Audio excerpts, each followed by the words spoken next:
And I still remember that day night, it was a Saturday night when my NEET results came out. I felt like God had betrayed me because in my mind, if you remember the formula, the second question is from MKK719, why I chose psychiatry as a branch. What are my top 3 cooking channels? Because like I also cook delicious recipes. Oh, thank you so much. I want to say that, I always wanted to be a psychiatrist and, this was my childhood dream and my dream come true. So that kind of an answer, but that's not the case. Psychiatry was not my first option. My first option was dermatology. I had severe acne and my experience with dermatologists back then, bear in mind I'm 31 now and this was when I was 16. So it's been like 15 years already. Most of the dermatologists who I went to were focused on prescribing creams and like face washes. But in reality, I wanted someone to talk to me and normalize what I was going through and tell me that it's okay and it's going to be all right. So I felt a lacunae there. One of my closest friends' mom is a dermatologist and she was really sweet. But on the whole, I felt like, okay, no, I can be a good dermatologist because this is something that I understand and I understand the impact of skin conditions on quality of life, even if they're not life-threatening, right? I really liked that it offered a good work-life balance. And in my mind, I thought, okay, if I work hard enough, I'll get a good NEET rank. And when I get a good NEET rank, I can take dermatologist. Simple. But no, life is not like that. What happened during my internship was, surprisingly, the posting that I enjoyed the most was actually psychiatry. So this thought crept into my mind that, oh, but like psychiatry is so fun and so interesting. What are you going to do?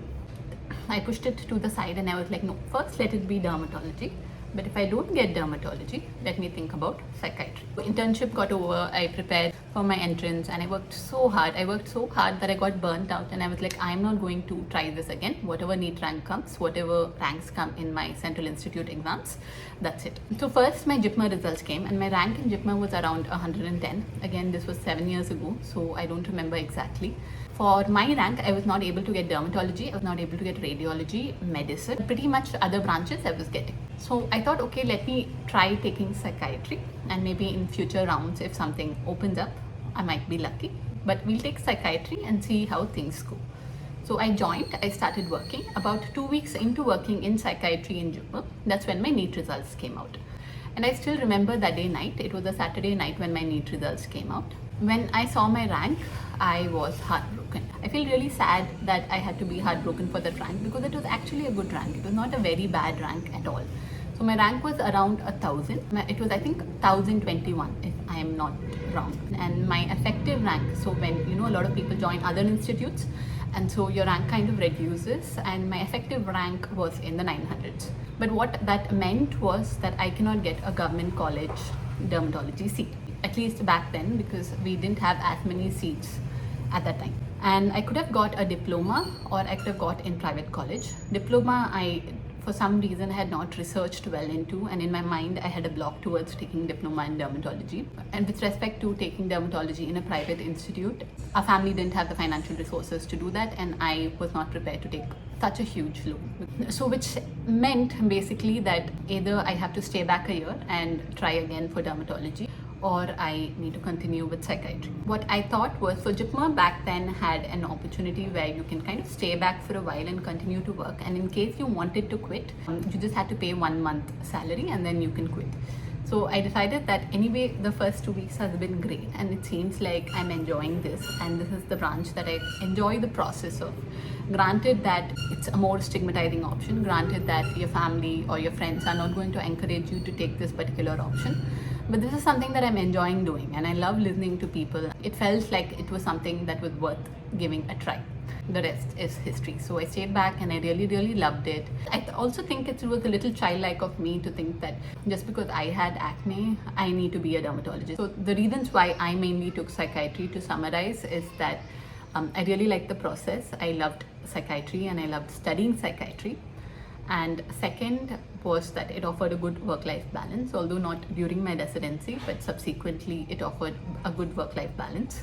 Last but not least, it was the option that chose me. Just to describe how sad I felt when I didn't get dermatology, I felt like God had betrayed me, because in my mind, if you remember the formula, if you work hard, then God is going to give you what you want. But when that didn't happen, because I had worked hard, like really, really hard, and I was so angry with God, over time I've realized how this was possibly the best choice for me. You know, I see all these stories of how like people wanted this branch and they got it on neet.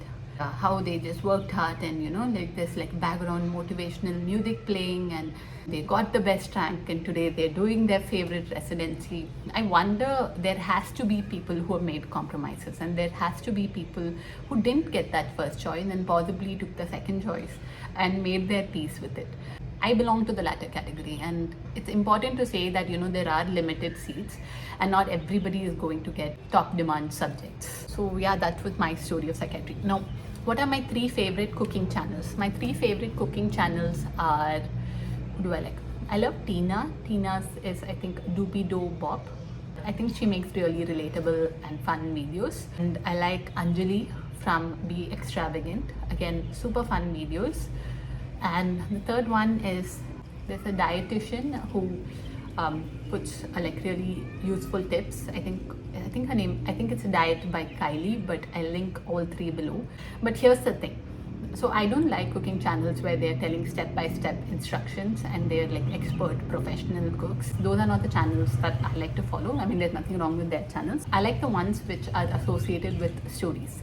So, you know, like when people are cooking and they're telling some story, or when they're cooking and they're talking about something in the context of that particular food, that is what I like, which is why I like these channels. So that brings us to the end of this Q&A. I hope you enjoyed knowing a little bit more about me and why I chose psychiatry and how I started this YouTube channel. If you're still here, then definitely subscribe. Bye-bye.